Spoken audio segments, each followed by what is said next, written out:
I am giving you a warning. Warning. And you say it's time. They're coming to worship Jesus. I am giving you a warning. So put up your worship. Jesus Christ is in the air. Look at tonight, the mighty man of God. Somebody big up Jesus.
And good night to you, Grenada, Carriacou, and Pity Martinique.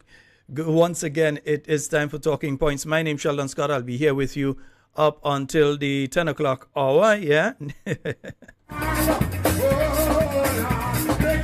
And we will be joined tonight by our good brother, Gregory Bowen. We have to try and bring him in a little while, yeah. Was very, very late in getting into studio tonight. Apparently, there's some blockage in the road down there in Granance, and it stopped me tonight, yeah.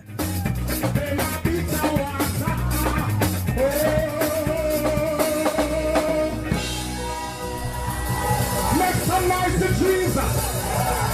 Make some noise to Jesus. Somebody make some noise to Jesus. Come on, make some noise to Jesus. In this life, me trial were many. Some of the time So we're going to get into the conversation in a short while. Saying a special good night to all of you joining us via the YouTube, all of you joining us via the Facebook, those of you joining via We Noise Radio, those of you joining via the Talking Points website. We say special good night to each and every one of you. Me have been Jamaica for my journey, so me are singing the Jamaica way. And sometime me foot them get weary. Oh, and they feel like I would stumble. I know them are gonna sister. Me know them are gonna stay far. But sometimes when my problem come in a fall, you know me know. And they feel like I would stumble and drop a groan. Me know myself, but the jail to lands and leave me. I wish some people that just be the present God tonight. Some people just shout out and walk up your mouth. I said, thank you, Jesus. Thank you, Jesus. Yes, indeed, folks, reminding you of the zonal meeting taking place tomorrow. That's going to be taking place at the Boca Secondary School from 6:30 p.m. It's the hand. I'm looking forward to see you there. You see, Various speakers including Dr. the Right Honorable Keith Mitchell, nothing around with the Honorable Peter David, tonight. I said, Jesus. Senator the Honorable Dwight Hospard, Great. and of course our good brother Nimrod Oliver. That's going to be starting from 6:30 tomorrow at the Boca Secondary School. Off the road. Can you walk me about and sing? And after road, it's like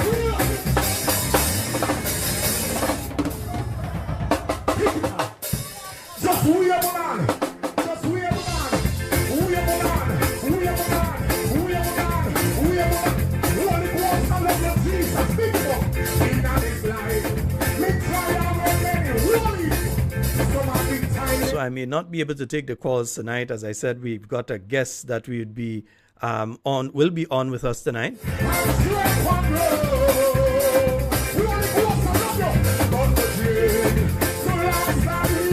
I'm just testing to make sure everything is okay. Yeah, just making sure everything is okay there on the guest end.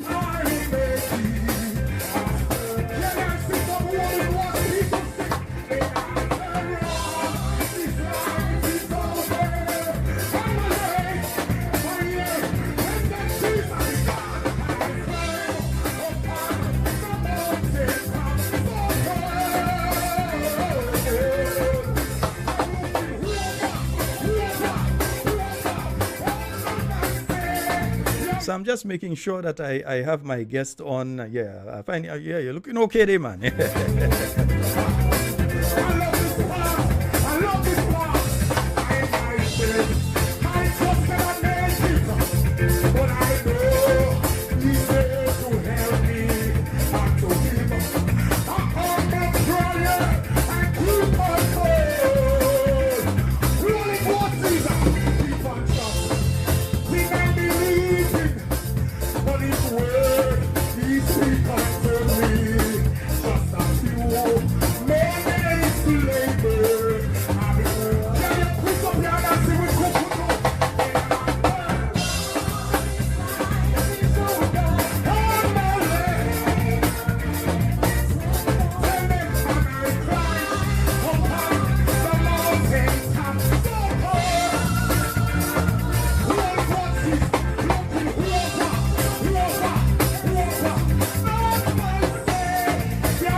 Yes, folks, so just making sure everything was working properly there. Making sure that my guest is seeing me and hearing me, everything, yeah? Let me just make sure my guest gives me a thumbs up if they're hearing me right now, yeah? Yes? Right, so I know they're hearing me.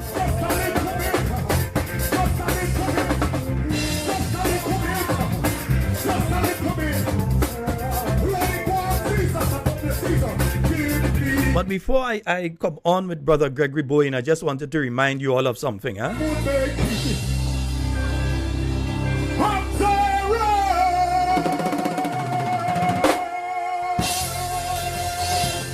And we're going to take one more before we get into it.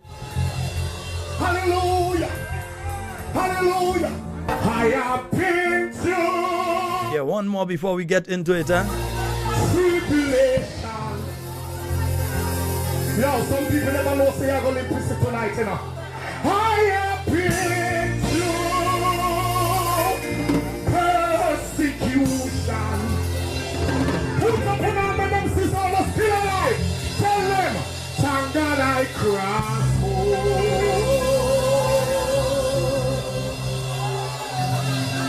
more some people when most of them cross. Just stand up and say, oh, me cross.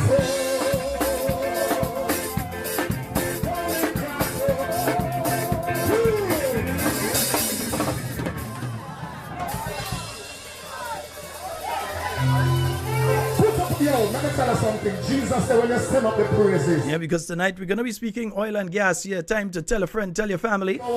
We are on. Talking Points is on. Worship Jesus. So the master they want to sweat up and wake up, just worship Jesus. Because some people never know you're going to live to see today. Some people never know say you would be here tonight. Tell them say you're not here by chance. You are a purpose. You are been to tribulation. Holy Ghost, I love you, Jesus. You have been through persecution. I don't see a put up here and make them say, thank God I crossed over.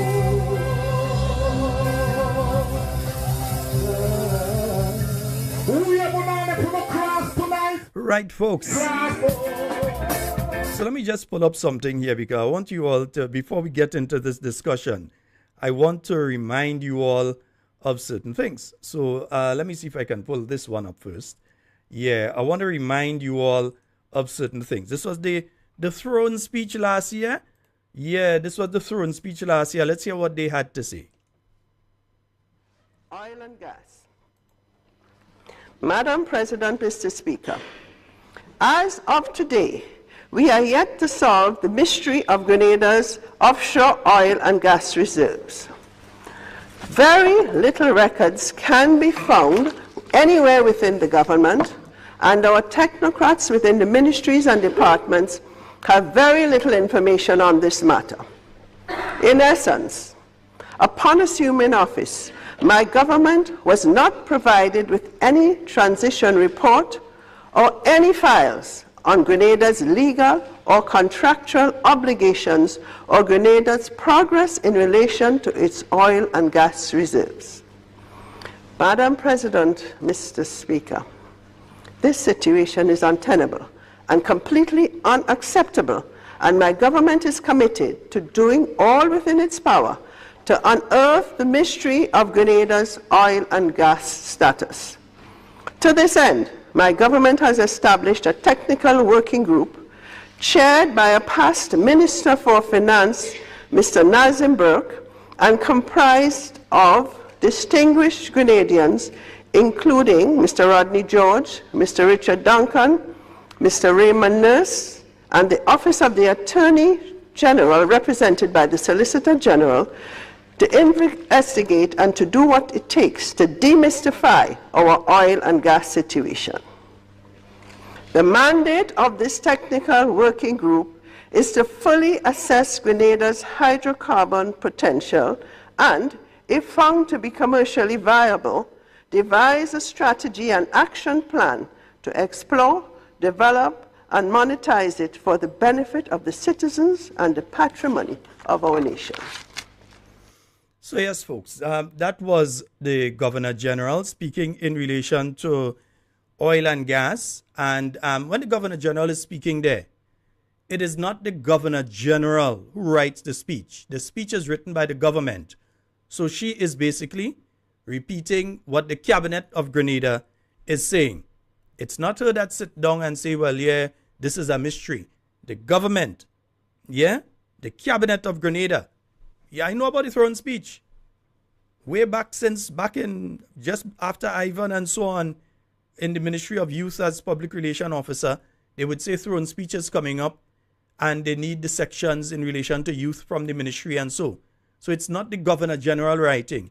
Different ministries provide their section to add into the throne speech that gives a line of march of where the government is going, what the government is thinking, what they're looking to achieve. So we heard the Governor General there speaking and saying that there was no oil, they couldn't find documents and all that sort of thing. So we just wanted to play that one first. Secondly, I want to play a second one here before I bring on Brother Gregory Bowen. I think I may bring him on a few minutes early. So let me just play another one before I bring him on here. And let me see if I could get this one started. The visit provides an opportunity for business expansion and possibility of buying crude from Grenada. A lot of partnership where, the Prime Minister is not only Prime Minister of Grenada, is also the chairman of the Caribbean states. We're looking at also cement. We're looking at petroleum, to buy maybe some crude from them, also to sell some of our petroleum products. Because, we export to everywhere. We export to U.S., we've been exporting to Mexico and other areas. So there are quite a lot of collaboration that we're looking at doing between us and them. All right, so you've heard there Mr. Dangote saying that seeking to buy your crude oil and so. You see the story company. Yeah, that's the headline there is the company eyes crude supply from Grenada, right? So we've heard from both sides there. We've heard from the government of Grenada where they were saying that they can't find documents, they can't find this, they can't find that in relation to the issue of oil and gas. And then we heard from Mr. Dangote saying that the same documents that these people can't find, even if they find them. But now you're hearing about we want to work along with Grenada in relation to oil and gas and all of these things being said. All right, folks. So what we're going to do now, we're going to try to bring on Brother Gregory Bowen just a couple minutes earlier than planned. We're going to try to bring him on so that we can have a longer discussion in relation to this issue of oil and gas. Tribulation. Yo, some people never know say you're going to listen tonight, you know. I have been through persecution. Put up in our them sisters are still alive. Tell them, thank God I crossed. And see, the other thing too is that they're mentioning the present Prime Minister as chairman of CARICOM and chairman of CARICOM. He's only chairman of CARICOM for the next how long? The next couple weeks. Yeah, he's not a permanent chairman of CARICOM. He didn't have a CARICOM election and he won the CARICOM election. He is simply the chairman of CARICOM because it was Grenada's turn to be the chair of CARICOM. Dr. Mitchell has been the chair of CARICOM multiple times. Yeah, all the leaders in the region, when it's your turn, I think it's done in the alphabetical order, although it fell out of the alphabetical order this time because of the situation in Haiti, so they aren't able to hold the chairmanship, but that is the situation. So let me just check and see if we're hearing our guests clearly tonight. Hello, good night, sir. Good night to you, Sheldon. Nice one. We're hearing you nice and clear, man. We're hearing you nice and clearly. Yes, indeed. Okay. How are you doing tonight? Thank you. Thank you very much. And that was just the test to see that, to know that I'm being heard. I want to say a very pleasant late evening tonight to all the listeners locally, abroad, those in the diaspora, those in the many countries that you continue to call night after night. And it's very impressive to know that your program is being listened to. And So a very pleasant good night to the viewing and listening public. Yes, indeed. Well, I was thinking that we could probably start now because I'm bringing you in on video already. That we could probably start now because, well, it makes sense we wait again. The people waiting, they want to hear about the issue of oil and gas, and there's quite a lot to speak about in relation as relates to this particular issue. So I wanted us to get into that discussion. Now, I'm very happy to be here and to participate, as we did the last time, where I did say, and you did say that I will return. So now I am here. I'm not on every day, particularly because of the development and what I will reveal tonight. So please go proceed, take the lead. Yes, indeed. First of all, I want to go into the historical part of it. Oil and gas didn't just happen in the last couple of weeks. It didn't happen in the last 2 years.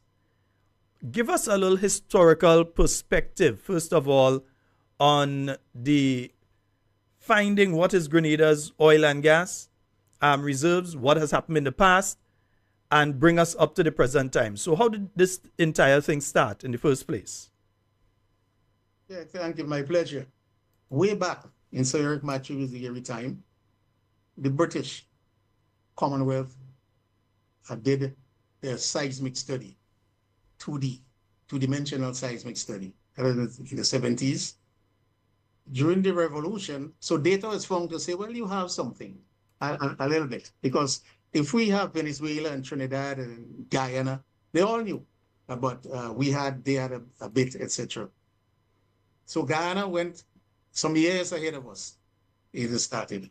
Then the revolution time, the Russian did a 2D seismic study.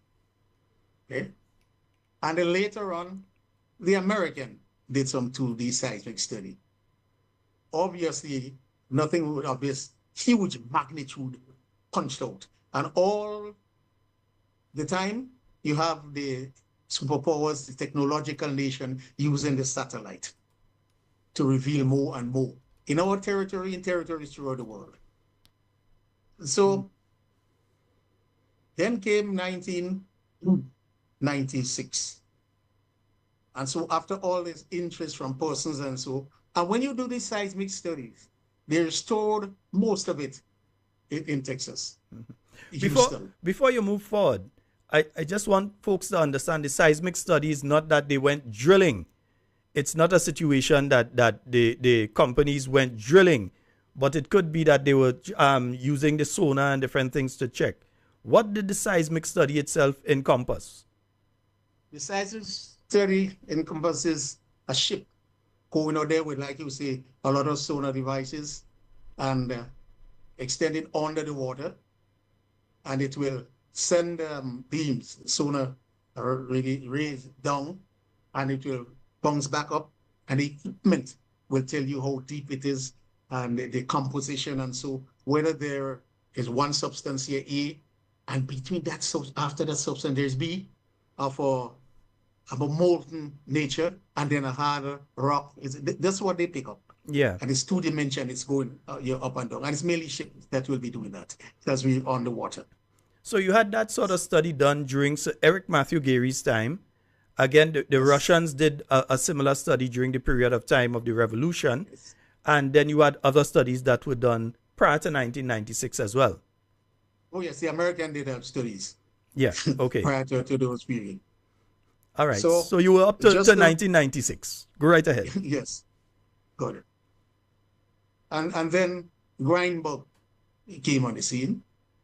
In other words, a lot of people, I guess the various governments were trying to woo investors in the oil and gas company in, but nothing was of that great nature to bring people in.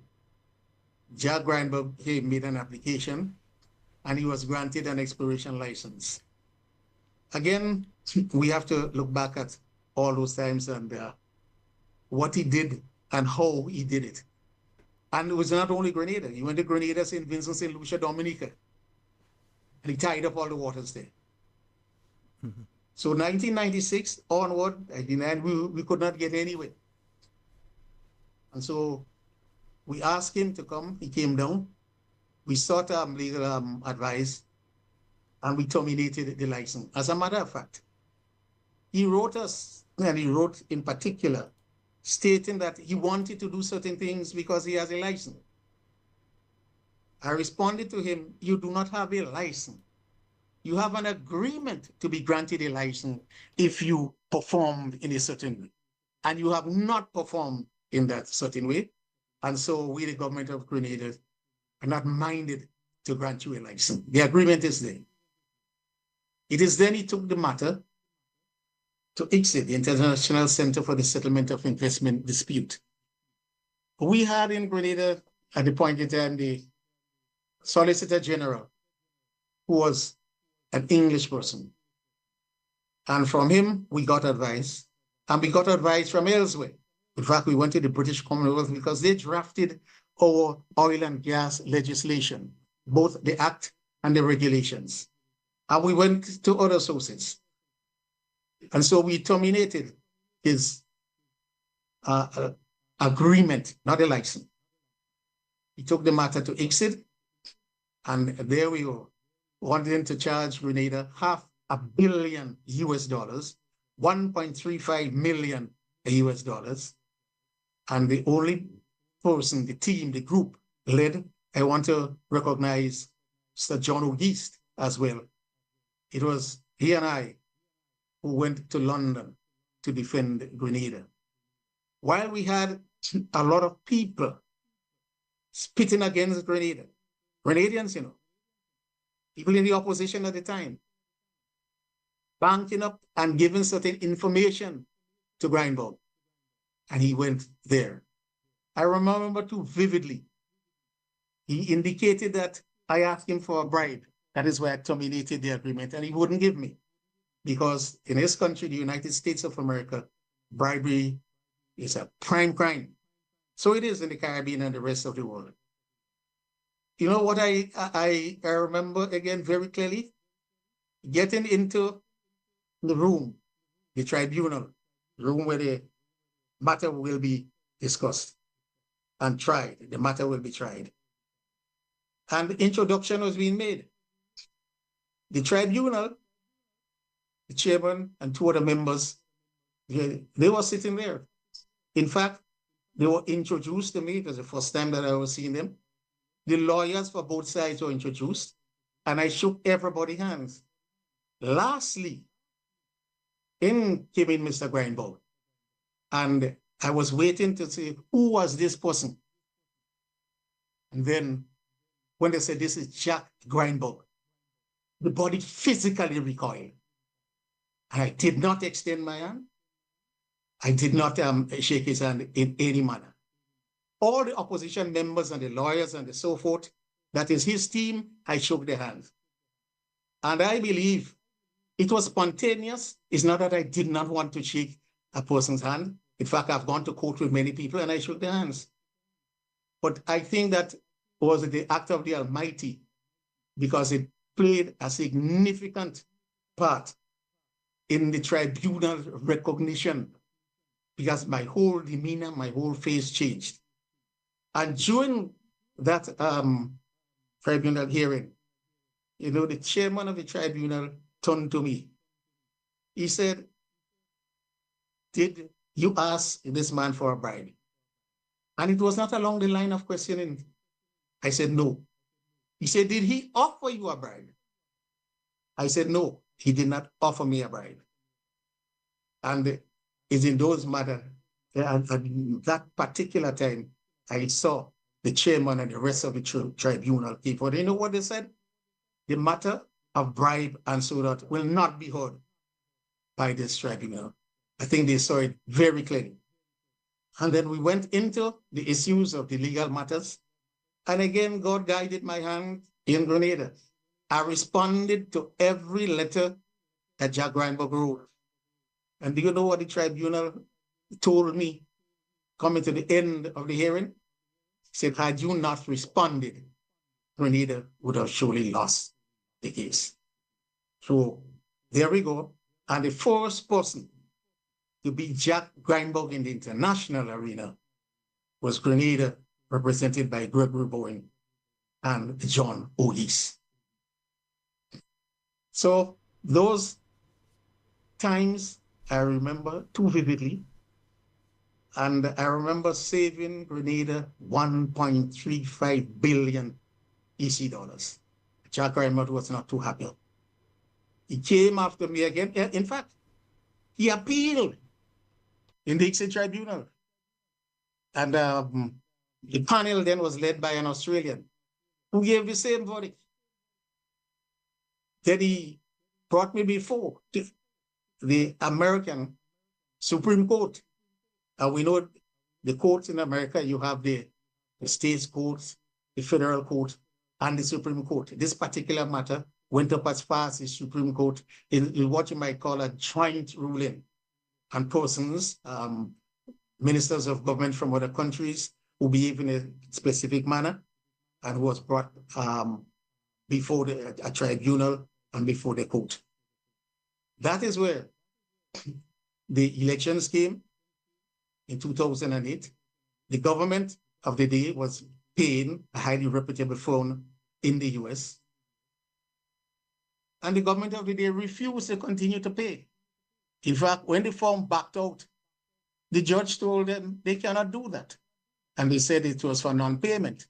So he said he wanted to get something, not from me, but from the government of Grenada.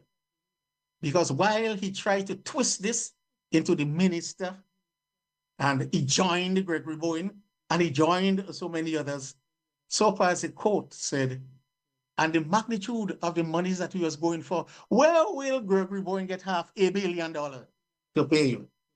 So the judge said, clearly, this is a matter for the state. And we got, I think Dwight Horsford as the person at the time, we got from the government a letter that they will not pay. That is when the court released the lawyers, a very reputable set of lawyers, from hearing the case. At that point, Grenada was left in the doldrum, and there would be a default judgment against us. So I had to find the sums of monies to pay. And I did. A lot of people came to my aid who gave 2,000 US, 5,000 US, etc. And 5,000, when I say a lot of people, 5 or 6. And the sums of monies went up. We did get a lawyer who took on the case. The first group gladly gave the document over because they relinquished the case. And we fought. And we fought and we won. From the federal court, it went up to the Supreme Court and the judgment came down. I said it was a joint case. So it was not just Gregory Bowen going to the Supreme Court. It was all persons. And that seemed to have been a ruse by investors. And the Supreme Court finally said, don't do that. Don't bring people before me. Particularly you've gone to a tribunal and you want to bring them to get out of us. We won that again, and the state was saved. The same 1.35 billion EC dollars. The state was saved that. The government in 2014 or 15, the government of Review paid me 35,000 EC dollars as part of the remainder. All people who gave me grant and support, I declared to them. And I told these people, I cannot look for monies from poor Grenada to give you back. And they said, okay, forget about that. But what I paid for myself, there's a balance of 67,000 US dollars that the permanent secretary, cabinet agreed, and the permanent secretary of the Ministry of Finance written to me indicating that he pay in 6 months from there. Well, we are still here today, and that has not been paid. So you're saying here that up to this day, the 30th day of October 2024, you still not have been fully reimbursed for the costs that you personally paid to defend Grenada against Jack Greinberg. That is true. Well, the late Jack Greinberg. Yes, that is so. And when you look at what is happening, Cabinet made a decision. I'm a member of the cabinet. I'm the beneficiary of that decision. So I never pushed the permanent secretary. He is the same permanent secretary now to say, well, why don't you pay me my money? He's a custodian of finances. The cabinet made a decision. And when you look at position, it should not, and it cannot be said that I use my influence. Remember the integrity in public life, Rojan? It extends to all of that morally, you know. Don't use your influence. Because you are the Minister of Finance and you didn't pay yourself. Exactly. You were the Minister of Finance. It would have taken absolutely nothing to easily just tell the permanent secretary and the payment officers within the ministry, organize your payment. Even if you decided you wanted in a lump sum, you could have, but you didn't do that. So you've left government with the government of Grenada still owing you over $60,000. That is correct. And if but we are the ones that say it's criminal, you know. Yeah. Yes. But, my goodness. I would not, as Minister for Finance, do anything to push the permanent secretary to pay. As a matter of fact, when it happened in 2014, the Prime Minister was Minister for Finance. So the permanent secretary could go to his minister and say, you know, we have given this gentleman a letter in writing, and I have that letter now. I think it is time we should do something. I would not use my influence and go back to the cabinet and say, well, listen, you promised to pay me, I have not been paid. Yes, that is morally what they say. Remember, I piloted the bill for the Integrity in Public Life Commission, you know. I did it. And I know every aspect, the written and unwritten aspect, and how we should behave when you're in authority in a government. So that is not all. I could go forward if you don't have a question along those lines. No, I hope that people are understanding here that the government of Grenada owed you, because the part that I think was not mentioned is that during the period of the NDC 2008 to 2013, they outright refused to support you in any manner in handling this case, financially or otherwise. In fact, it seemed as though they were hoping that you lose. Exactly. But there would have been repercussions for the state of Grenada if that had happened. 1.35 billion EC dollars. That would have been the repercussion. And the judge made it abundantly clear. He cannot understand why the government would not want to defend the state. No matter how you put it forward or how Gregory lawyers try to twist it by joining me in and joining on that. And that is why he did not allow the lawyer to go, except, and Gregory Bowen said that the government doesn't want to pay. He doesn't want to hear that. He wants something from the government saying that they will not pay. And he got that, and that is when he released the lawyer. Okay, so the government at that time, I seem to remember statements by the Minister of Finance, I think at that time, that was a personal matter. That's what they were telling people, that's a personal matter. It's not a matter of the state of Grenada and so on. But even after successfully defending yourself and Grenada, not really Gregory Bowen, but Grenada, utilizing your own funds, there was another Caribbean territory. I can clearly remember them coming into Grenada and asking you to assist them to deal with the same Jack Grindberg because they were in a similar situation. And I remember being at Mount Helicon when those individuals came, and there was a short press conference where they were asking you basically, well, listen, you get through with Grindberg. We need your help. We need to know how to deal with this man because we're facing a similar situation. Give us a little insight into that one. That was very true. I think that was St. Lucia.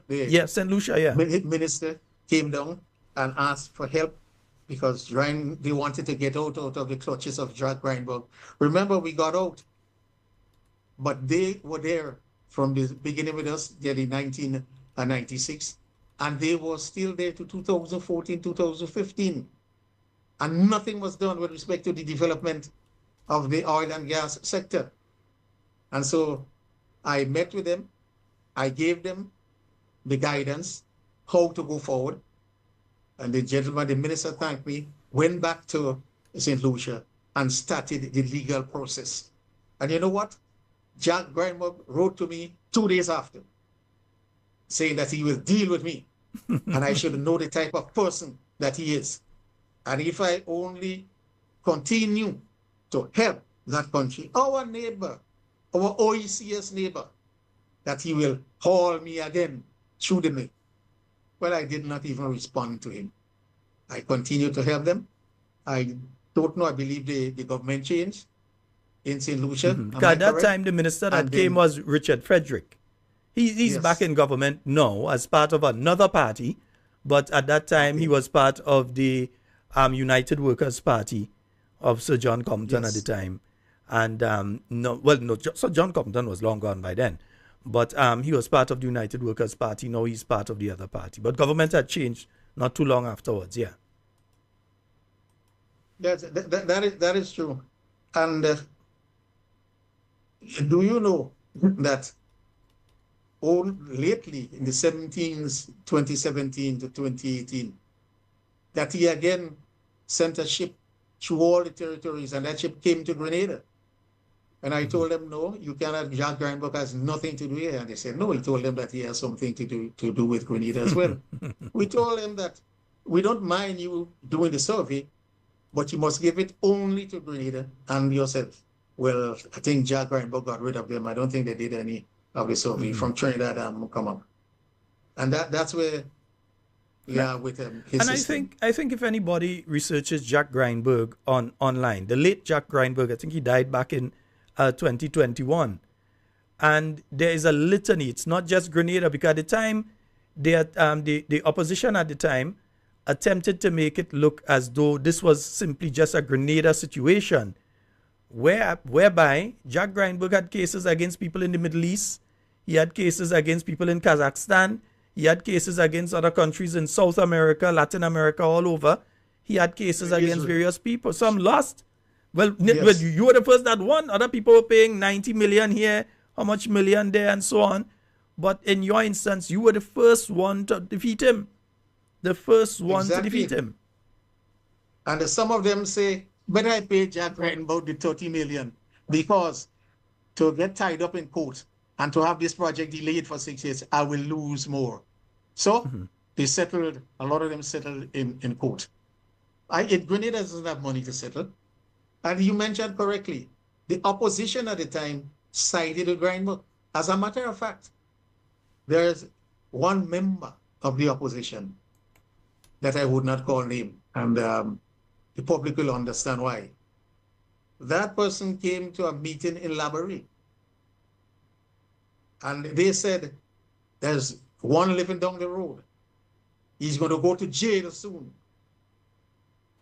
That is why I tell you, I have to live and work with a priest and some of the many pastors that I've been working with. No, because it says that you have to forgive. Jack Grindberg, I don't know him. There's nothing in me to say, well, you have to forgive him.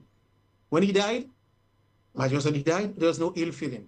But you see, my Grenadian counterpart, my Grenadian fellow members of parliament, who sided and who knew that there was no truth in it, and who went out of their way to do things, to sell that I was a bad person. That, I have to ask, and I am moving around with these persons. And if you ask them, they will tell you that I'm asking them, how do I get this load? Because this is a fundamental issue. It is religious, and it is extremely important. While I sleep good at night, it pops up every now and again, and I want to get it off, even if it means that I have to go to the persons and say, listen, I finally got rid of it.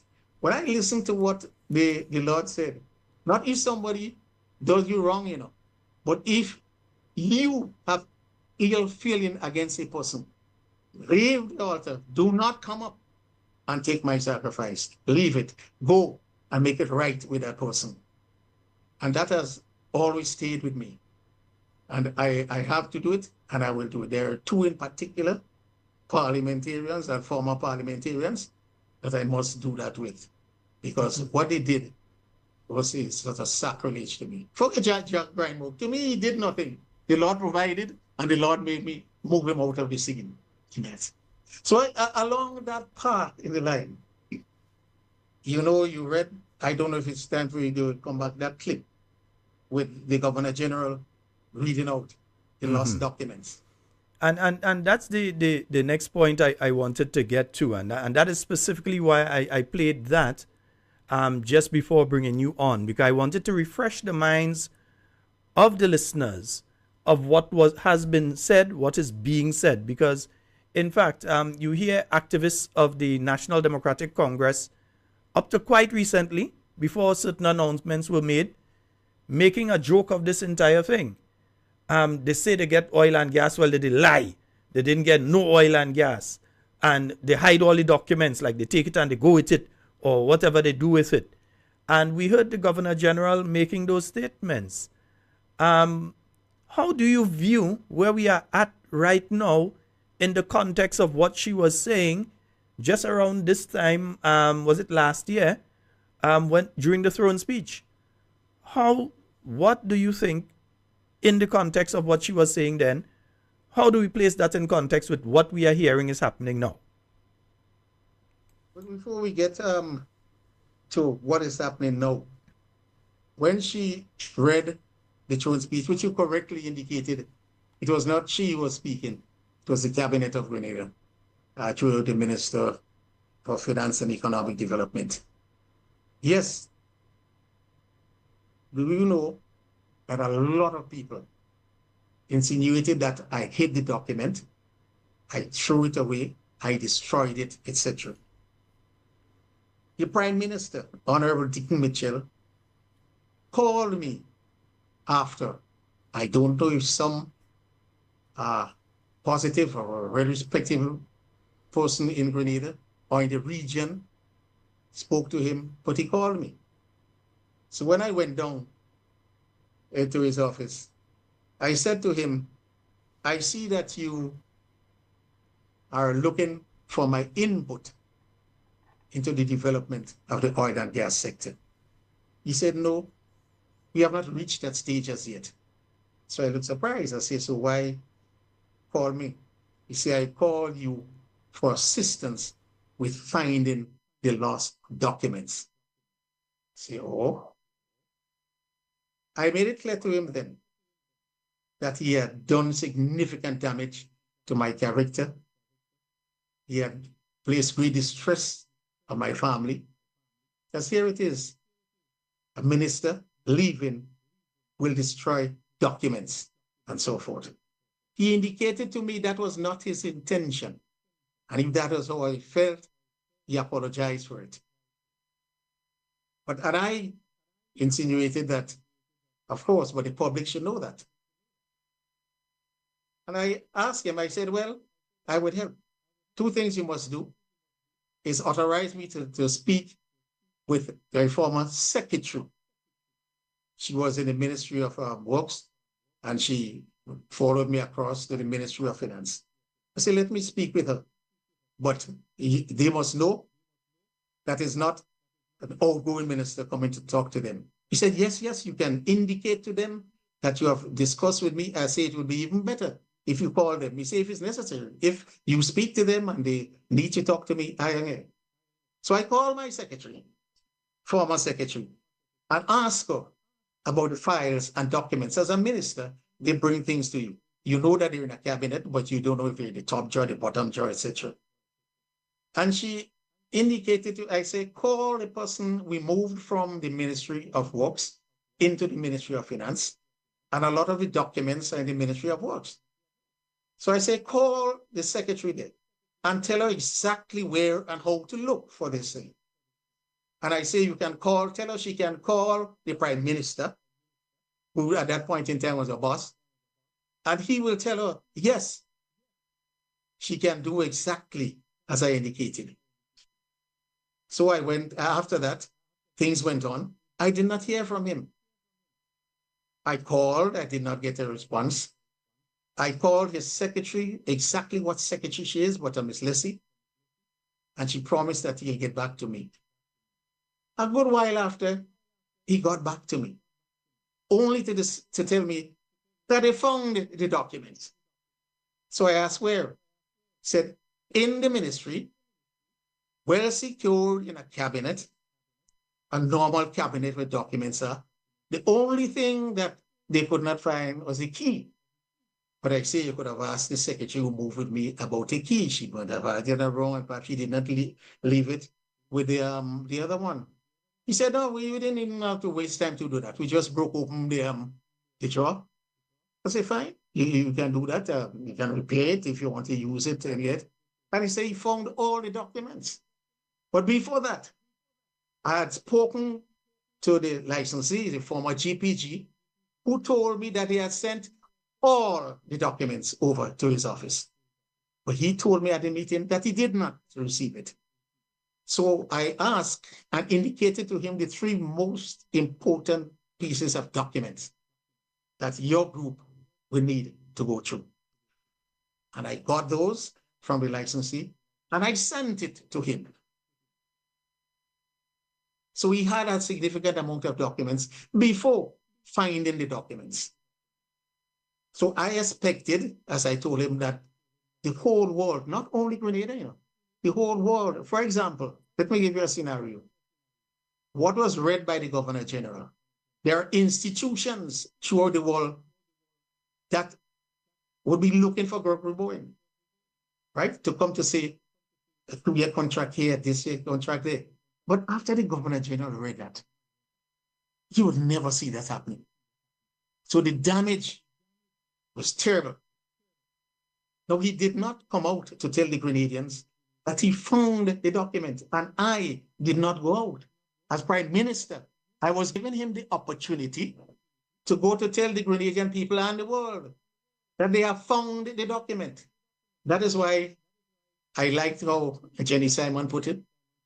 The documents that they couldn't find, they're going to call the group and they have signed a contract with GPG, no, in the present circumstance. So I'm moving on to the present circumstance now.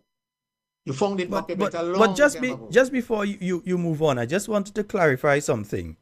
So the throne speech was read first, and Yes. then after reading the throne speech is when they contacted you trying to find the document. Within a few months, within a few weeks, they contacted you trying to find the documents? Months. Within a few months, they contacted you. And Yes. I can confirm that the former attorney of GPG offered to Mr. Deacon and Miss Mitchell, Prime Minister of Grenada, in July of 2022, in July of 2022, offered those same documents and was ignored. Offered those documents in July of 2022. Yeah? I can Yes, confirm that because the lawyer just told me. Yes. Well, even the licensee, GPG, indicated to me when I told them, well, why won't you send a copy of the document to the government? They said they have already done so. I said, to where did you send it? He said they sent it to the office, and this did not seem to me to be the same offer made by the lawyers of GPG. They sent those electronically, a bound copies, to the office of the Prime Minister. And when I spoke to him, he said he has not seen them. So, but I also, there was a press interview with I believe it's Kalishtra Faria, where the Prime Minister was saying that, oh, they need to get to the bottom of this. They don't have any documentation, all that sort of thing. But even at that point in time, the attorney, the person who has the power of attorney for GPG right here in Grenada, that person ensured that they offered to the government, it's only the decent thing to do.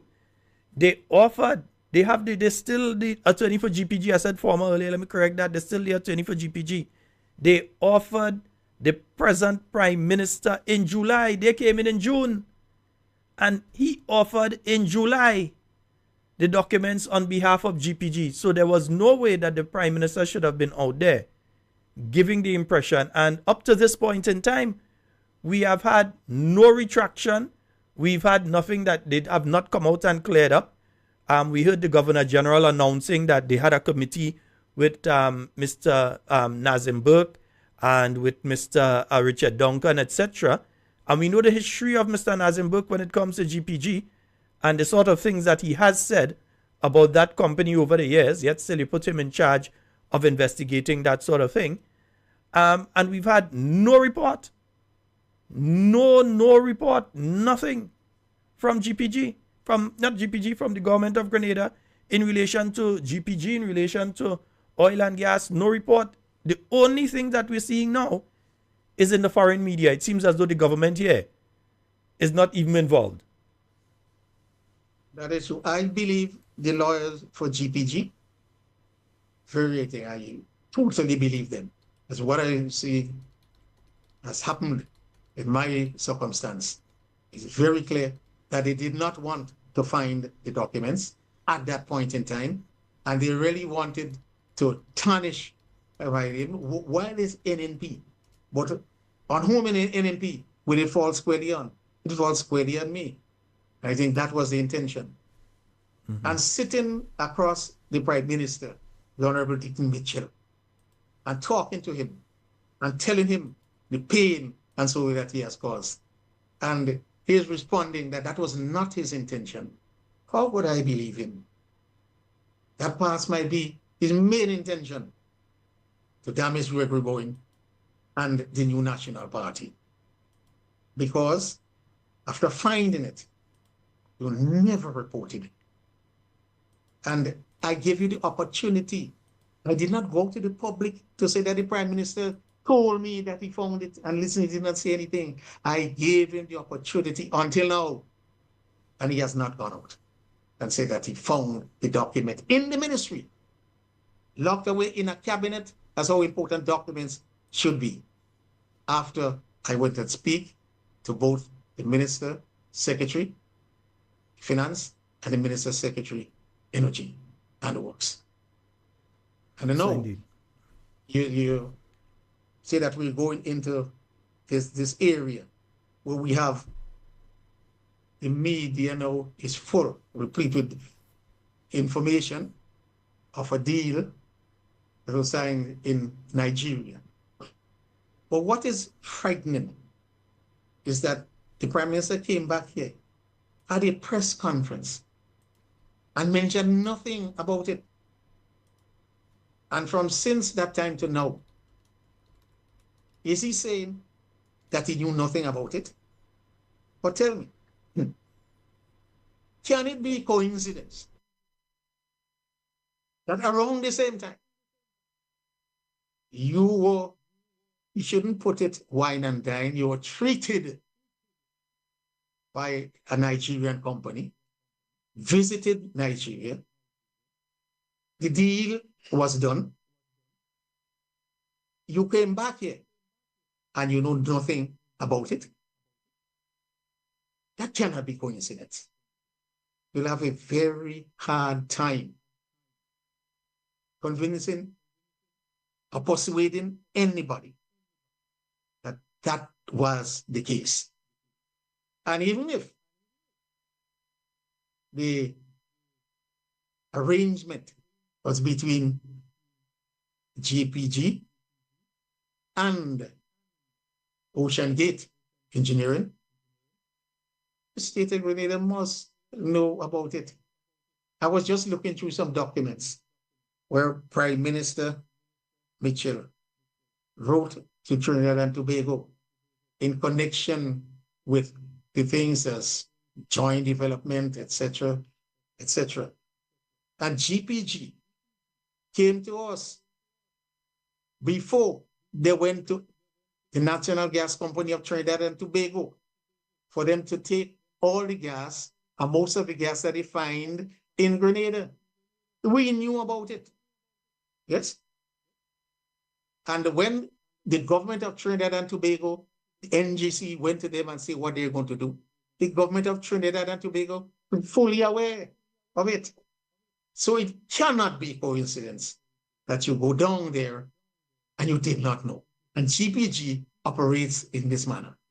Yes? So let me I'm ask there. waiting. So he's the prime minister went to Lagos in Nigeria when he was heading, supposed to be going to Rwanda, but he ended up in Lagos, Nigeria. He went and watched oil refinery where the gentleman that owns the refinery says that we are looking to refine Grenada's crude. All of this at a point in time when Grenadians still think that Gregory Bowen hide documents exactly. Missing. Up to this point in time that you spoke tonight, the belief by Grenadians was that the documents were unavailable, that all of the documents, and NP take the documents and hide it. They never admitted that for quite a while now, they've had the documents, and additional to that, that even GPG offered them the documents. So that not only the GPG offer within, you could say virtually weeks of the election, but that Gregory Bowen physically went to ensure that they find the documents, not where he had it, but where the government of Grenada had it. That you physically went, you didn't just say, well, all you look in that place there, so you went down. You got the staff who were involved and made sure that they got the documents. But this hasn't been announced. This has not been announced. The Prime Minister still gives the impression that some sort of crooked thing take place and man gone with documents and bag of documents gone and hiding in Gregory Bowen house. Exactly. You know, many of my colleagues do not know. One of the few persons that I told, or the Prime Minister told, was Dr. Mitchell, that the document was found. And I intimated that we should give him the opportunity. So it's not a system of going out and embarrassing him. We gave him the opportunity to come out and say, the document was found. So Gregory Bowen came, helped us, and we found it. I asked him, and he obliged, and we have found the document. Mm-hmm. That was the same thing that happened with the hotel. Remember? Mm-hmm. The hotel down in the place where they asked me, where you're in the tribunal, going to exit. And the Attorney General asked me to come in. The lawyer called me. I said, make sure you have the blessings of your superiors. She said, I do. Hold on. I want people to understand what you're speaking about here. You're speaking about the case that the government dropped. They didn't bother to fight. That was the case in relation to Warren Newfield and the Koana by the Kimpton by Koana Hotel. Yes, exactly. So you're saying that they called you in relation to that to ask for assistance? They definitely did. But we are hearing all that. It's looking like if Brother Bowen, go ahead and talk. Let us know exactly what happened. Yeah. They called me, and that was before the Prime Minister called me in. And when the lawyer in the Attorney General chamber called me, and I say, your superior knows about this? Yes, they know. And I have their blessing. So I spoke with her, and I gave her the information of what I can. And lo and behold, they made the decision then. But I never went to the general public to say that, listen, they're asking for assistance. So it was not a retaliatory effort to say, well, Bowen go and talk and he run him out and things like that. So, and he calls us that we come and ask him for help. So we don't want to give help. We don't want to help anymore. So we dropped the case. No, nobody knew about it. After they dropped the case, and I remember on your program, when we started the oil and gas, I indicated that they had called me on that issue, and I did not speak about anything. So they should not have been afraid to call me in on anything. Yes, at that point in time, I don't believe that they had called me in as yet. You're just talking about oil and gas in general. So the issue of giving the people a chance to redeem themselves, and all of those who would be saying, all of those who support the NDC and who support this Mitchell, I gave him ample time. I never come out to put him in any lower position. Yes? To say that, well, listen, he found the document and he said nothing. Months. When I hear, he has said nothing. This matter comes up. And it is only right and just that I expose this information to the public. What he do now? He still has not come out. And has he apologized to me in public? He still has not come out and apologized to me. He said he did not mean to cause me pain and harm and anything to my family. Come out and tell the general public that, not me alone. And he still should do that. Whether or not he feels that no, he is a little humiliated because he didn't do what he has to do, he still must come out and tell the Grenadian public that, apologize and say, I did not do that. He said, well, I was under pressure and I had to do this and we had to move the oil and gas. And no. No pressure. It's a willful act. Come out, take responsibility and apologize. Because the various statements were made on very public platforms. As I said, Kalisha Faria had an interview with the Prime Minister. Part of that interview dealt with oil and gas. There were statements that were made that they got nothing. Nothing was handed over. There was no transition. Nothing was handed over in relation to that. The statement was made by the Prime Minister. Afterwards, you have the statement that was made by the Governor General during the throne speech. This is something that was broadcast around the world. Even in the space station, they could pick it up because it is online. It took me less than 3 minutes to find it. It's online. It's easily findable. And the impression is that the then Minister for Energy, or the person whose name they always like to call in relation to these things, hiding documents for some reason. And I think it is the onus is now on the government to at least say thank you. Exactly. So at least say thank you. At the very least. And that's the thing. At least say thank you and apologize. At the very least. I know a lot of listeners, I'm getting messages here, and a lot of people are in shock tonight because, and I'm telling you, I'm getting the messages one after the other. A lot of people, we have over 1,000 people looking on at the program right now, just on YouTube, much less who's on Facebook, and We Noise Radio with the couple thousand that listen via We Noise Radio. And I'm telling you, they are all in shock right now for what they're hearing here tonight. That the government have the documents, were offered the documents before, have the documents, yet still have left the aura of corruption out there. Yes. That is very good. I have not, I said, belittled the Attorney General, not the Prime Minister, by going to say they called me to ask for certain things. And even after he admitted to me, I could see why he took so long to return my call.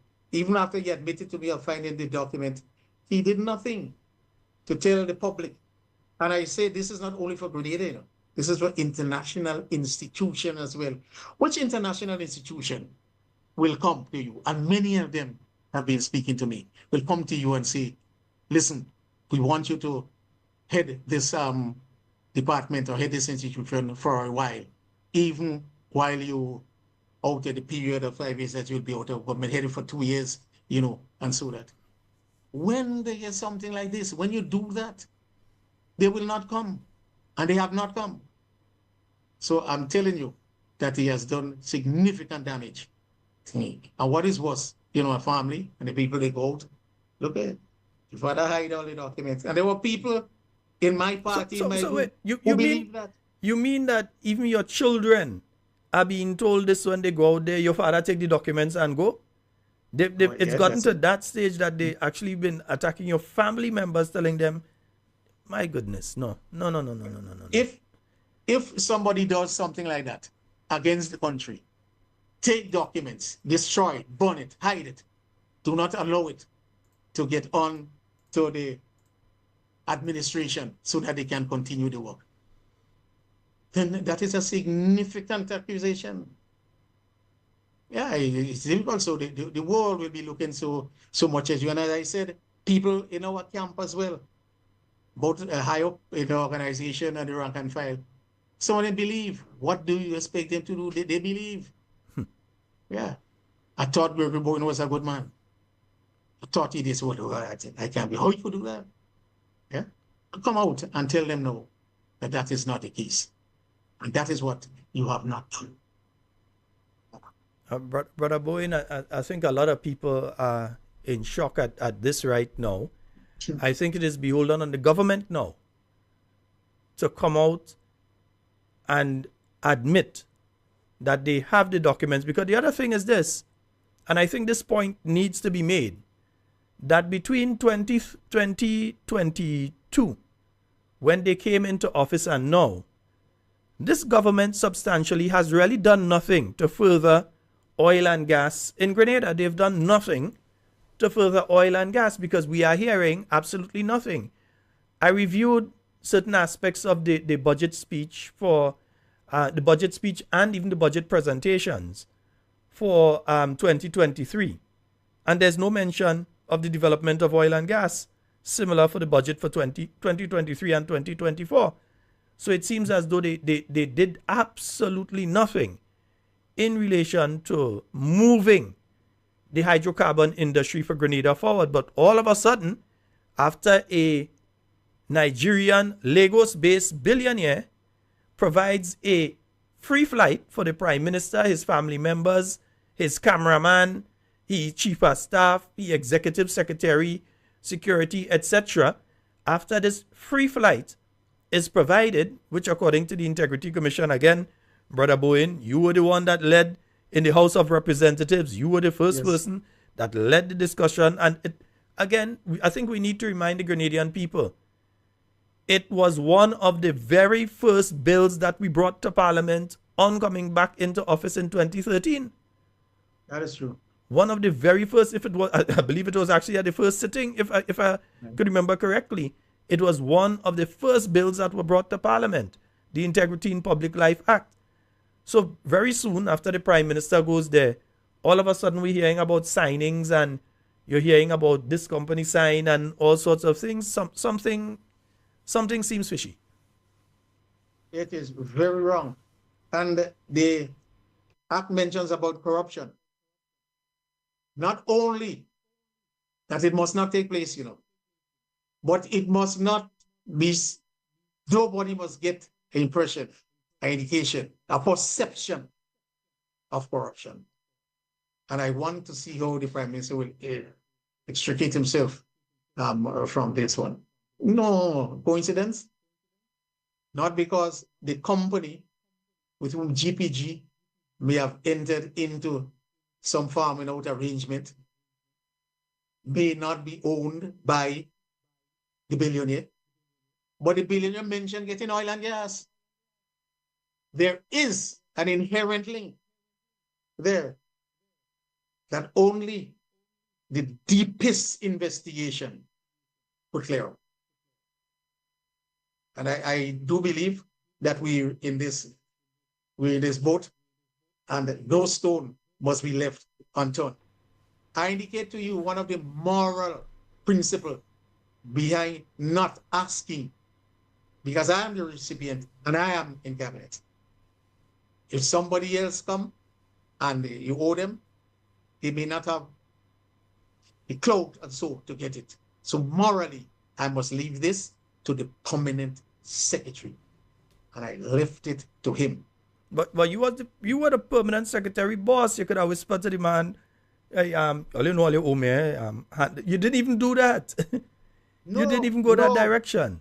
No, because morally, I would have sway.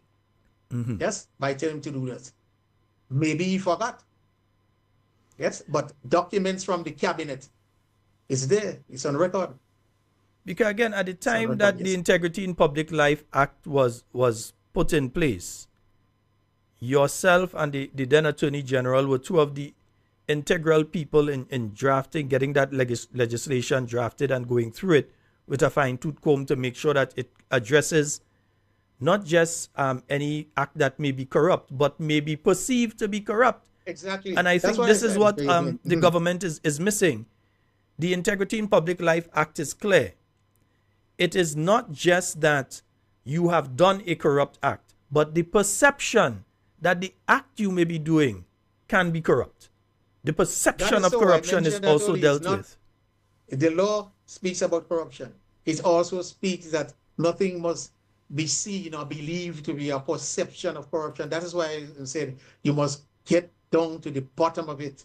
The investigation, the fine-tooth comb, a thorough investigation.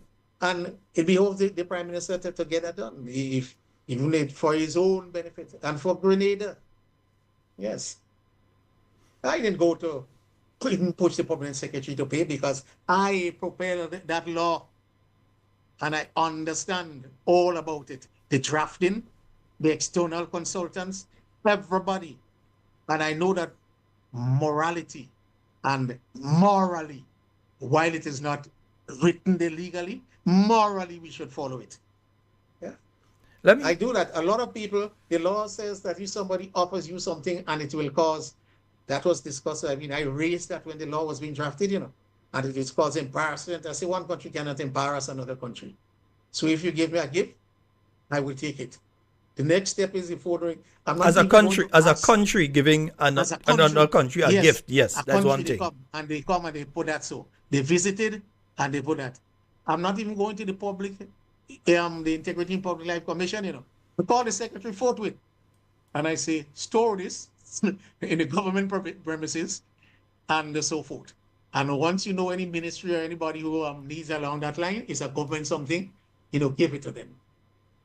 I don't take it. Yes, But I know I indeed. would have embarrassed the country by refusing it. I don't do that. And that's a serious, serious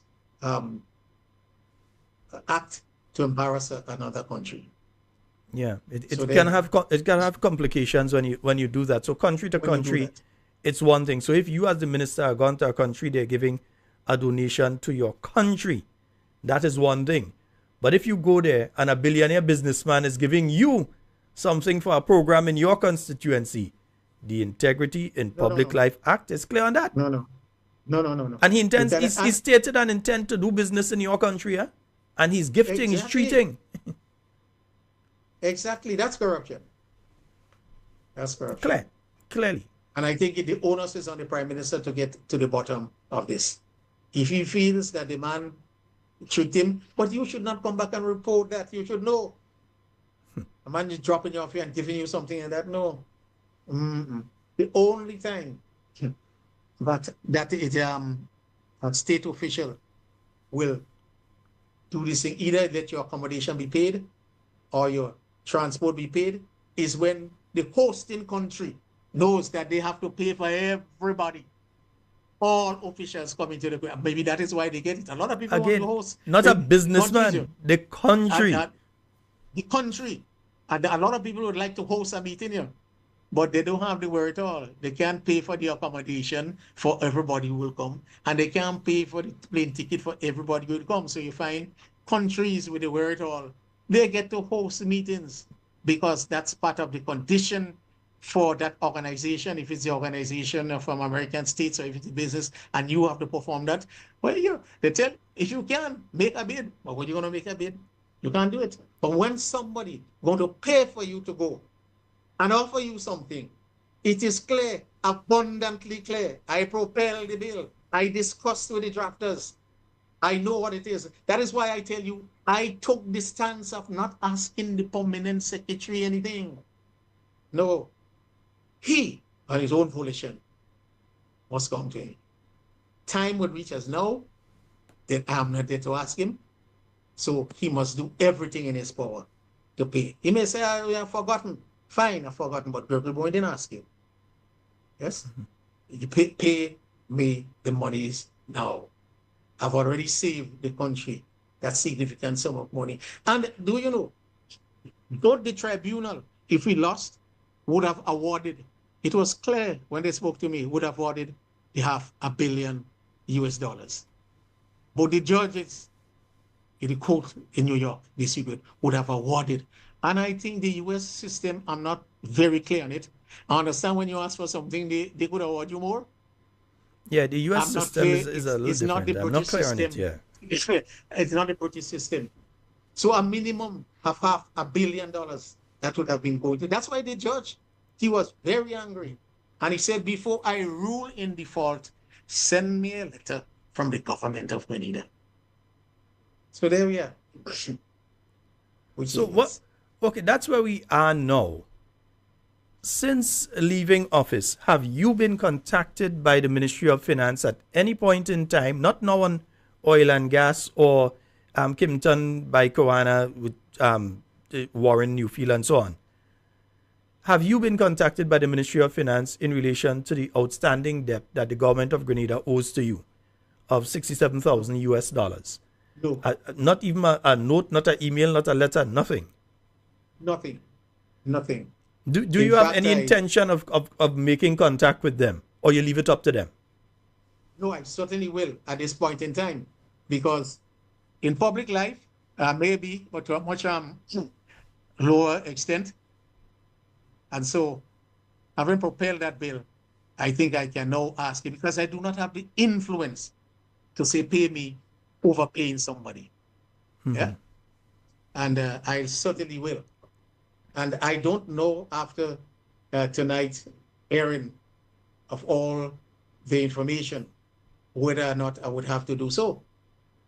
Yes, I will listen, give a while. Otherwise, I will contact them. Maybe the best way to do it is just to have an informal something, or you find out whether or not a lawyer should write him, on my behalf. But 2.5 years, 2.25, is that more like 2.25? Yeah. Yes, and you have done nothing. It means that you're not prepared to do anything. And when I look at how the hierarchy of the existing regime has treated me with respect to hiding documents, with respect to doing things and not coming out and clearing my name, it is obvious that they would have no intention to do that. And in my meeting with the Prime Minister, I told him, I told him about the monies owed to me. He said he did not know that. He said, well, you may not know that, you're Minister of Finance. But after speaking with you, after I came out and ensuring that you found the document, you never asked, you never did anything.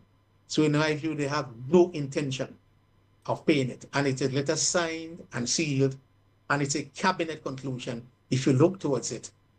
And I did not ask for all the monies one time. They gave me a 35,000 EC as part of the business, but right now, you need it, and you need to pay me if you do not recognize what is done.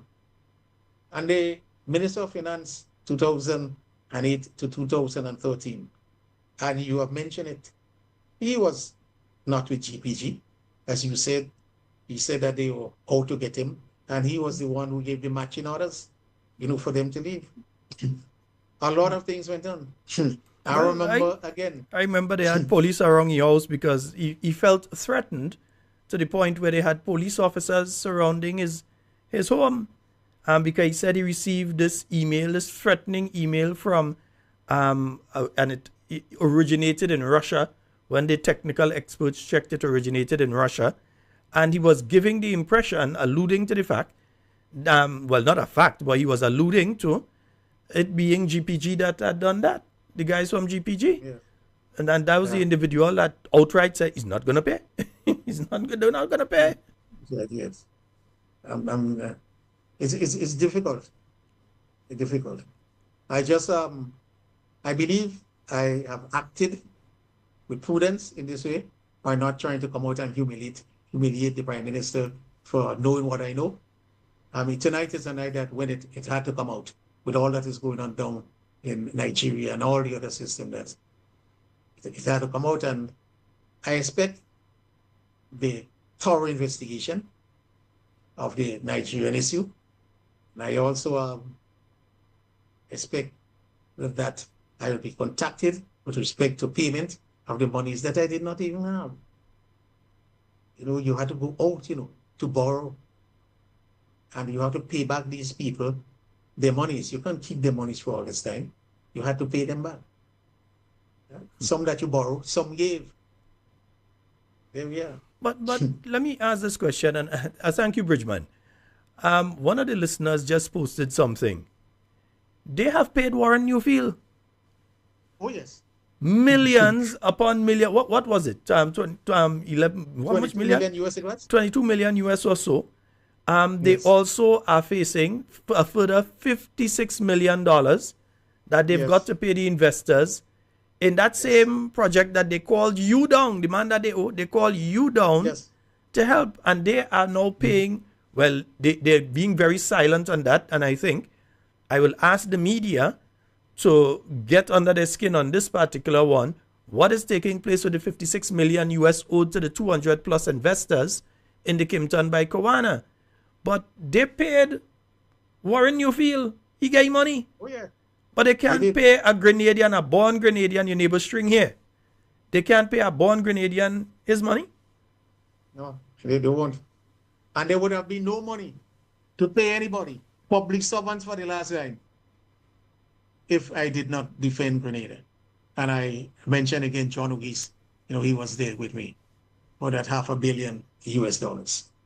And when I look at how tribunals operate, when you go before them, like a little banana republic, it is the investor.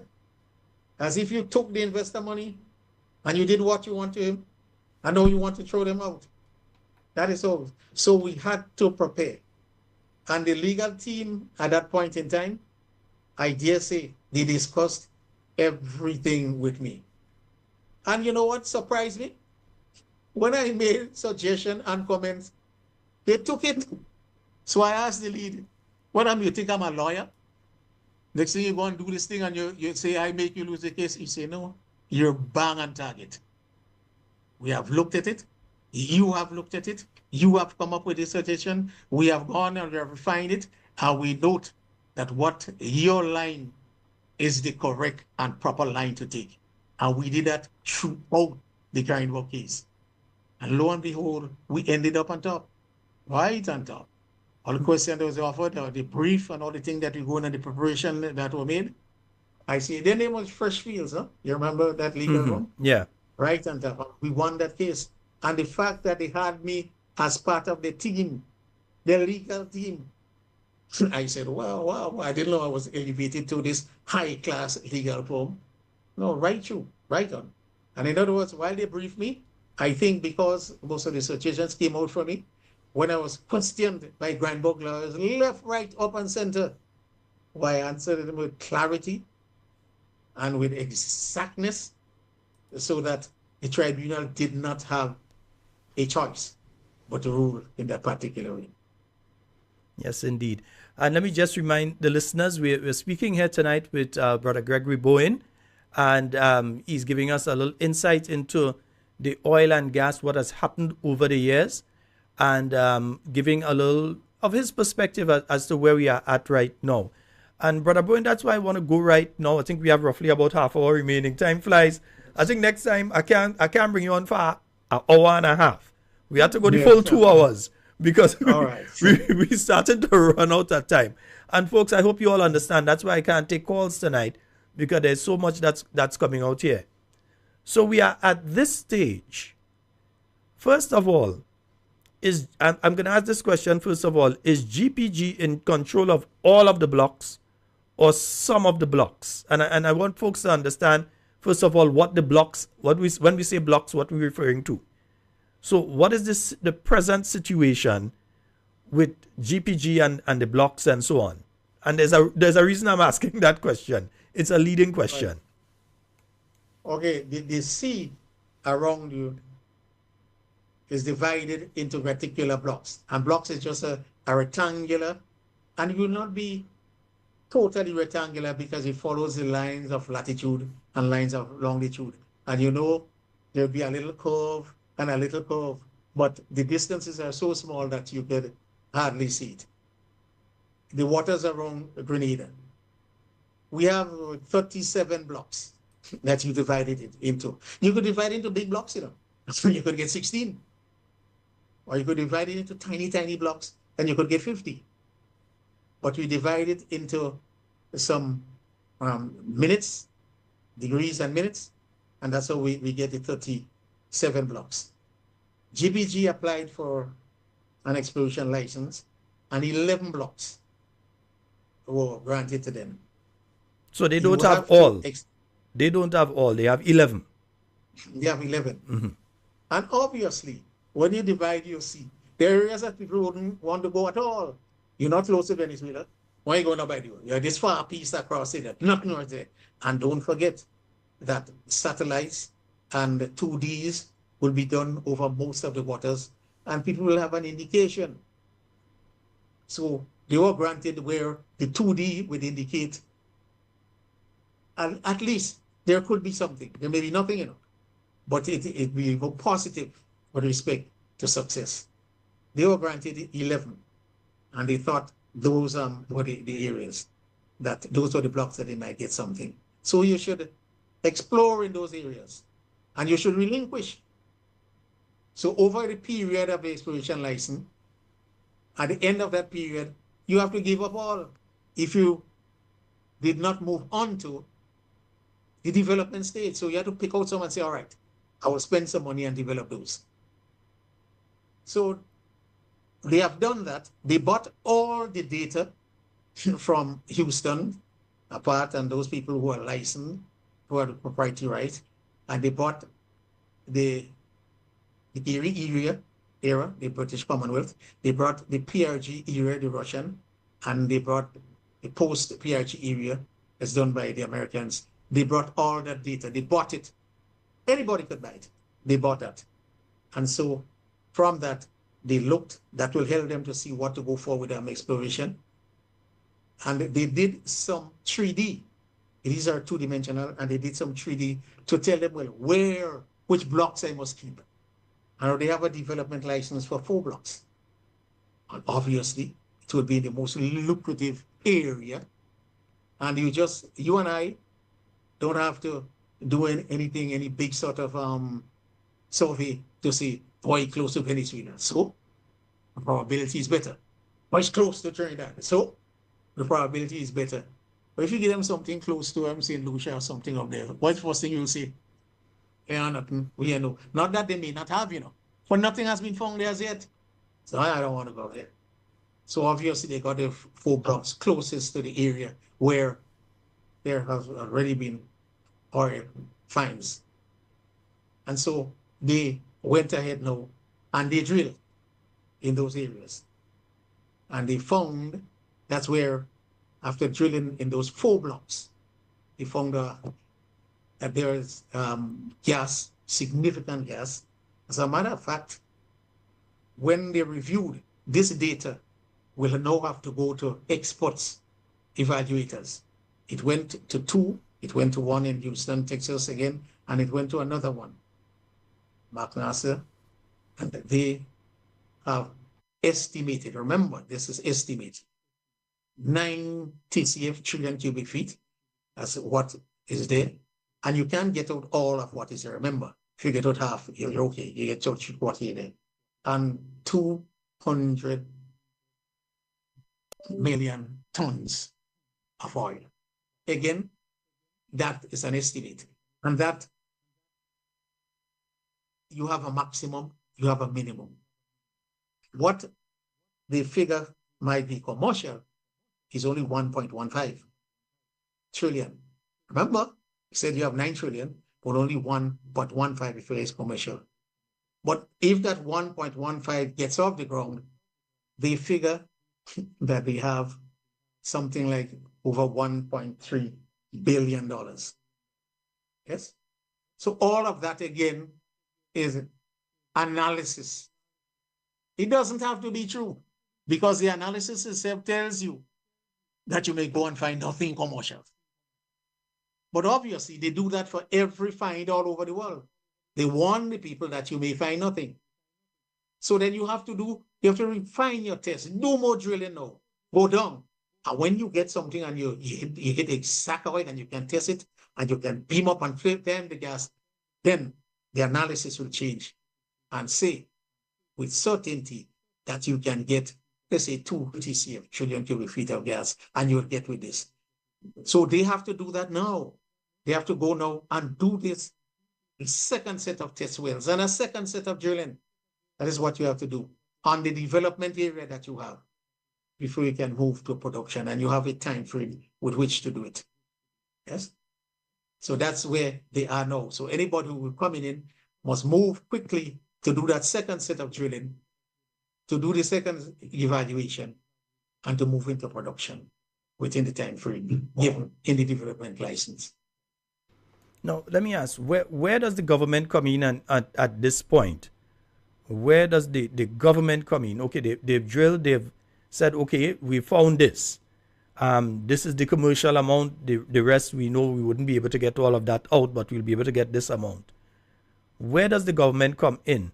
Because I think what a lot of folks out there may be asking is at which point does Grenada end up starting to look like Guyana right now, where you have a petro industry going on down there, and you realize that they're making significant amounts of money off of the arrangements that they have in place. And there may be many folks out there asking now, well, how many years till Grenada get to that stage? Is it an immediate thing that an agreement is signed now and somebody comes in and they start developing immediate, and by next year you're taking out natural gas from there? Is there a time frame? I know you mentioned that there are time frames for the license. Yes. So there are specific time frame and the different types of license, the development license, the exploration license. You've mentioned the different licenses and there are time frames attached. Folks may be wondering out there, what time frame most likely are we looking at right now when it comes to this particular issue? 5 to 10 years. Let us look at Ghana. From the time a license was granted in Ghana, you can recall when did? And when they found, and when these American companies moved in. 5 years. If you're happy and have oil on land, oil that are in shallow waters, you have to look at all of that. No. You're looking at 5 years. You have to now go and do some further testing. Then you have to bring the rigs and so forth and put them right on spot. You have to start the drilling. So according, if you're lucky, let us suppose that they hit test wells and they find the exact location. How long before they do that? 2 years. 1 year to 2 years. And then you know that you're starting to drill to come to develop and sell, minimum 3 years. It could reach all down to 8 years, 10 years here. If you find lucrative wells, as in Ghana, or you'll double up and pump your money and so on. And if you have the big giants, they were Shell, Bowen, all these big fellows, they could pump and thing. If you have a small company, they must either bring in these big fellows who could pump in and spend the 2 billion right away, or they might have to go and look for financing themselves, etc. All of that will play a role. And all of that will be determined by when they do this second set of test drilling and for what they identify. We know that there's something they know. Narrow it down now. And say this well is a big find and we can do that. And we can get a lot out of there. And at the same time, you have the monies. The big boys could come in, and if they link up with you, can go down. The time can cut short. But the small players on the scene, they normally take a longer period. Now, we know the announcement was made in 2018 of the initial find. You had 2019 where the company would be in negotiations to do just what you're speaking about. And then the year everybody wants to forget was the next year, 2020, when the world basically went into, the price of fuel went down to nearly, because nothing was traveling. You had no planes flying, no trains, no vehicles, people would park up, they were at home and so on. So the price of fuel at that point in time went down. It was not significantly high enough for you to say, well, I'm going to pump all this money into it at that point in time. What was the situation during that point in time, during the COVID time, coming up to the last general election, when it comes to the issue of oil and gas and the exploration that was taking place? Well, worldwide, the oil production went down. You know what the investors say? Leave it in the ground. As you correctly said, the sums of money involved to develop this and the low price of oil. Remember, boys, you went on the barrels, went down from $69 and so on. Nobody was using it. Nobody, even if you had a license. Some people suspended, and the governments where they had a license had to agree with them. There's no way that you could do that. And so there's the same thing in Grenada. GPG could not find the financing that they would have already targeted. And you obviously, men would not lend you money. Say, would you pay me back? You're supposed to pay me back after year 5, a significant sum. No, what would you do? So COVID played a significant role in not only in Grenada, all over the world. And they say, leave the oil in the ground. That's what investors would say. And big investors, Shale and Moke, all of those fellas, all of those in Ghana now, left it in the ground. Yeah.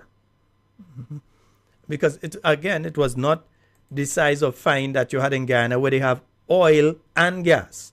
Here you were more speaking about natural gas with small deposits of oil, but you're speaking more natural gas that in the Grenadian waters. And that's generally what you find north of Trinidad. You generally find more natural gas. The south of Trinidad, going to Venezuela and Guyana and so on, is where you find oil. But north, you tend to find more natural gas. Most of the stuff that they have north of Trinidad is natural gas related. And you could see it from the geology of the soil. From Venezuela, you have the shelf. That's where they say the oil pushes up the Earth's crust. And as you come closer to Grenada, the water becomes extremely deep compared to the shelf. Mm-hmm. Yeah, and that is so it's very difficult when you come closer to Grenada, and you will find, like you say, north of Trinidad. That's where you find the gas, and south, that's where you find the oil. Yes, and that was inherent in the finds. It was very clear that we had there seemed to be abundance of natural gas and small deposits of oil. Now, I want to ask here about also there was the intention, and I remember that from the mentioning of oil and gas back in 2018, to start the training of young Grenadians to be able to take up the jobs in the petroleum industry, in the oil industry, so that you could have an industry here, but it would not be a case that you have a bunch of guys come from Venezuela and Trinidad or Texas or even from Australia to be able to man the rigs and so on here and to continue manning the rigs, but at least that you start the training of young people. But we've heard nothing from this government. It seems as though it's a bunch of Nigerians going and come and run the rigs here, because this government has said absolutely nothing. None of them have said a single word about oil and gas up to this point. We've only gotten information from Nigeria and other places, but nothing has been said locally. Yes, in fact, in the agreement, the production sharing agreement, it is written there. Training for our people up to university level. So this is in the agreement. It is in the agreement. But they push the people abroad. They don't want to deal with them. And so you don't find these things. But in 2008, again, I remember that a senior official in the NDC administration, in keeping out GPG, said that they have 4 years to perform. All we have to do is to keep them at bay for 4 years. 4 years is up, and out goes the license. But how could you say that? When you prevent a person from performing, the courts will look at that. The tribunal will look at that. So they could have performed, but you stop them. You're not talking to them. You're not giving them here and there. It's the same thing that took place here, 2022, when they refused to engage GPG. And part of the thing to say, well, let me see how I can get them out of the room. Say Gregory Bowen, hide the documents. Say this and that, the other. That way, you have an excuse for not dealing with them, because the court will penalize you for not performing. You, the government, you have a part to play, and they have a part to play. You have to give them access to certain areas, access to certain institutions in the country, and if you don't do that, they can't come in and do things on their own. And you can't tell them 4 years up, 5 years up. You have to relinquish. No, you're joking. That's when I wonder if it reached to a tribunal again. No, you'll have nobody to take care, maybe how much they may ask for. $500 million again? And when you're at fault, what would you do? And I remember speaking to the Honorable Dick Mitchell, and I told him, he said he doesn't want to go as far back as Brian Bowen. But I say the situation you're in, you look as if you want to create another Grindbook case, not Grindbook person, but a Grindbook situation. So, there we are. It is written in the production sharing agreement that they must train our people. And it must be a fair share of how you provide the jobs for the people, yes, in the region. If you can't do it, you must bring people outside. Or if you can do it, you let us do it. And when you bring the people outside, we must be apprentices to them, training. At the end of the day, we will do it. Yes, indeed. And let me just go over one or two things here with the folks who may have joined the program late. One, and I'm just going point for me. One, Mr. Gregory Bowen still has not been paid by the government of Grenada for his defense of Grenada in the Jack Grindberg case. He still owed 67,000 US. And remember, he was the Minister of Finance. He had all opportunity. If he decided to do so, he could have gone ahead and say, pay me, or made sure that the different people within the ministry ensured his payments, and that he did not do it. Yeah. Secondly, he has revealed that the government does have the documents. They do have the documents in relation to oil and gas for Grenada. He personally not only told them, but went down and helped them find it where it was, because it never left the ministry to say that he had it somewhere else. But they identified exactly where it was together with the staff that were there. I'm going the correct way, Mr. Bowen. That they were able to identify through this, along with the staff that were working there at the point in time, where the documents were. I intervened with the staff, and the staff intervened with the personnel, and it was found. So they have the documents.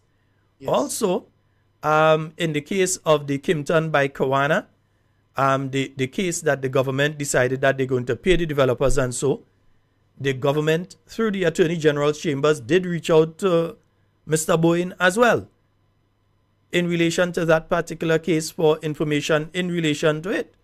Yet still, they've made sure they paid the Warren Newfield his 22 million or so US, and they have not paid Mr. Bowen his money that is owed.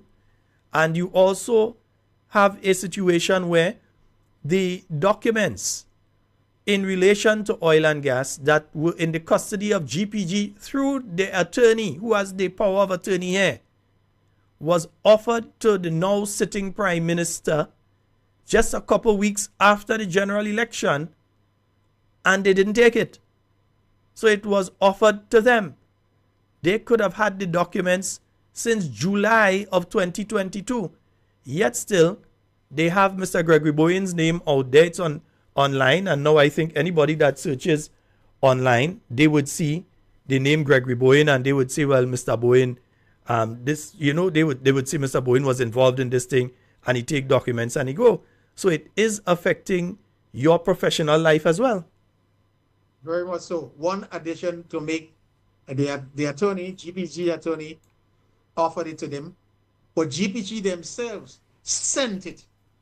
So you had an offer very early, as you were saying, and GPG themselves sent it to the Prime Minister's office. That's when I got in touch with them. They also sent me the 3 or 4 most important documents that the government would need in order to make the decision. I sent that as well to the Prime Minister's office. I don't know. I asked him if he got receipt. He told me that he will come back to me. He never did. The only time, when, as I indicated, when I called and called and called, then he called me back to indicate, yes, well, there was no big thing anymore because they found the document. That's it.